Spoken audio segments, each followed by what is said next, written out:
Kasi kami pa nagtitraining ng umaga. Kasi Pudong, explain ko na lang kay Pudong. Pag kumain ka dong, yung energy mo napupunta sa digestion. Ayan na, sinayan kaya sa tayo ulit. pagkakain mo, di ba inaanto ka? Kasi yung katawan mo, kailangan niya ng energy para i-digest yung kinain mo. Kaya pag mag-e-exam, kakainin nyo lang chocolate.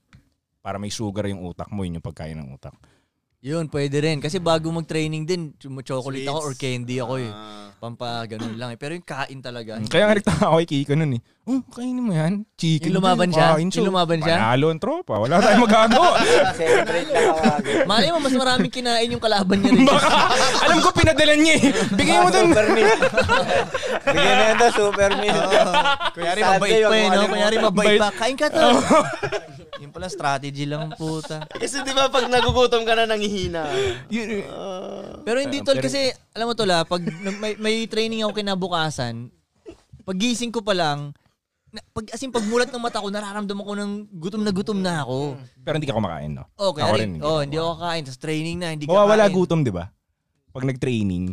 Kasi ang iniisip mo na yung oxygen mo. Siguro nga, oo. Kailangan mo na makahinga eh. Wala na yung gutom. May energy ka pa nun, Koy. Natulog ka nga eh. Pwede, gutom lang. Pero pag yung training na, wala, ang sarap. Hindi, pero ang science sa magaan science ka, din. di ba? Magaan. Hindi nga ako na. Science sa science din, Frank. Di ba siya nakaka-ulcer? Hindi, tol. Hindi, kung lagi mo siyang gagawin. Hindi, araw lang naman ng laban eh. Araw lang ng laban. Tsaka masyadong may mga nagpa-fasting nga na... O di ba nagkaka-ulcer naman yung ganun? Tsaka yung mga boksingero, yung kondisyon katawan ng mga yun eh. O kaya pwede na nilang gawin. Hindi basta-bastang ma-ulceran yung kondisyon. Sanay na tol. No? Yun yung isa sa misconception ng mga nagpa-fasting. Akala nila yung katawan nila ready na. Oo, kaya ulcer ang labas. Dapat daan yun. Pumayat ka na, nagka-ulcer ka pa. Kumbaga narinig lang nila, kailangan pala mag-fasting.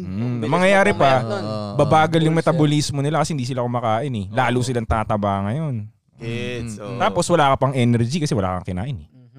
Di ba? So yung mga atleta malalakas talaga kumain yan, di ba? Sa totoo lang kasi kailangan nilang protein para i-repair yung muscle, kailangan energy para maka-workout ulit. So malakas talaga sila kumain. Maraming beses parang gano'n. Oo. Man, yung